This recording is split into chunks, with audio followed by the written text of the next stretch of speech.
Hey, Dan Olsen here. I'm grateful to be here with one of our master franchisees for Pure Life, Jeff Fox.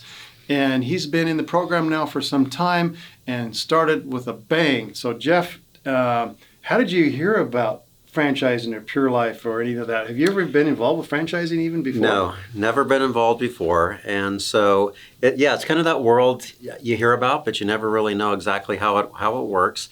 And then we got involved through Chris Crone, and my wife was a partner with Chris Crone, and so I came in. So we've done a lot with Chris in the past. Then we heard your name, and then we started talking with you actually, and wanted to know what franchise opportunities might be really good. We really weren't sure, which areas to pitch. And my wife was adamant that we not do something that's where we have to chase down teenagers as our working staff. Yeah. So I think that kind of led us a little bit more into the discussion of things that were medical, things that you had been working on in particular. And then we started talking about Pure Life and specifically. And then we just decided this was something that we could do and we wanted to do. And so we bought the Utah area of Master Franchise, really is what it's called, for state of Utah for Pure Life. And we've been involved for the last year now doing that. Thank you, Jeff. And I know you've done very well. You've brought several franchisees into the fold, and I know there's several more waiting to get onto your team here over the next little bit. So next year is going to be a phenomenal year for you. So what's the support been like so far? Obviously it's an emerging franchise, but what's the support been like? Well, it is emerging, but that's actually been a really exciting part of it, I think, because I've been able to work really closely with you guys on how to develop. You're very reachable. It's easy to talk with you, and so if there's a question or a concern or something, it's been really easy to reach out to you and other people that have been on the team. And so the support's been really great, to be honest, and we're really happy with that.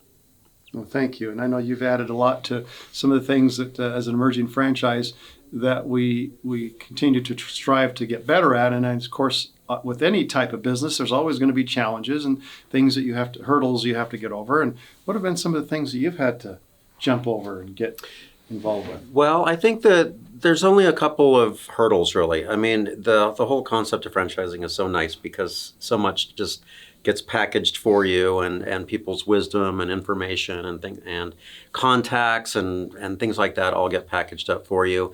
I'd say the biggest challenge in any time that you're going to open something to the public is just finding your locations. That's always going to be the biggest question. It has the biggest impact on your startup costs and things like that. So really watching and being aware of what's happening within your local area is really critical to know where you're going to locate, what are the great places that you want to be, what will it cost to start up, and managing all of that. That's the number one thing. And then I think the last thing is just how do you then pitch and discuss new ideas, questions you're having or ideas that you're having. How do we then feed that back into the company? That's been pretty easy in this case, especially because we're relatively new in some sense, and so in that sense, it really hasn't been difficult to have those discussions with the corporate team and really have an influence on how things move forward.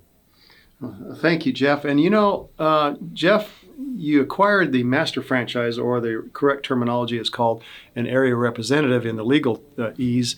Had you heard much about master franchising before? I mean, you're a university professor that now has taken early retirement to do this full time, so we're grateful for that. But you've been around a little bit on the business side and been around education. Had you heard much about master franchising, or what's your thoughts initially when you heard about it? I was not that aware of it. I think I knew one person when I was young who maybe was a master franchisee.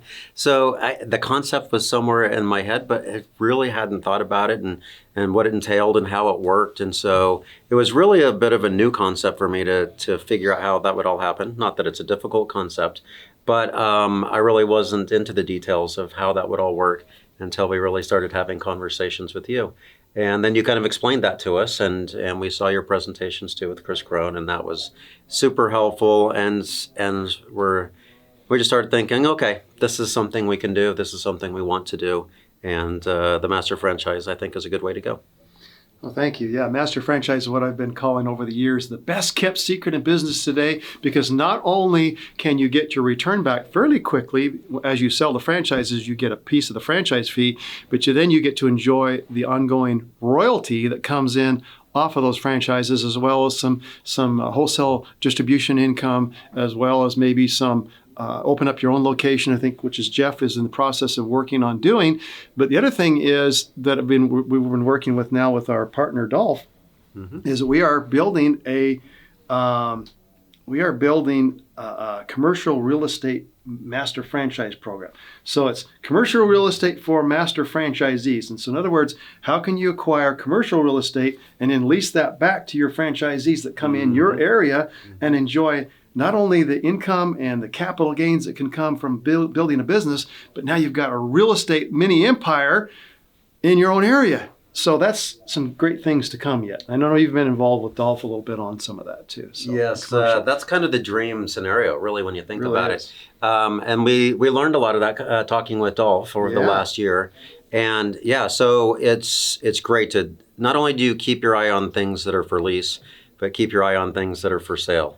And look and see if you can find those opportunities. There's often less for sale than lease, but so you kind of got to keep your eye on the market. I think Dolph says, you got to look at 100 different deals before you really make one. And so you really want to be actively involved in the property search for all sorts of reasons. But another one of the reasons is not only finding a good lease in a good location, but it's also looking at possibly the ownership scenario. And Ben, if you could not only lease that property to a franchisee, but just leasing it to yourself. Yes. That means you have a good landlord.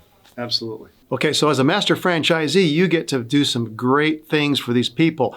What you do as a master franchisee is you become more like a business consultant or a coach. You're adding some support to the training and support from the corporate office, but you're there to help support them and build them and coach them. And that's what I love about it, because it's also a very low overhead type business. I think, Jeff is still working out of his house to build his business, but I know he comes in here to our office once in a while. Since we're here, it's great. We're grateful to have him, but it's something that's can be very, very low overhead, and you're in the process of being a partner of that company that you deal with as a master franchisee. And then of course you get to participate in all these other revenue streams. There's even like merchant card processing. Of course, we talked about real estate. We talked about several different streams of income that you can produce and be part of as a master franchisee.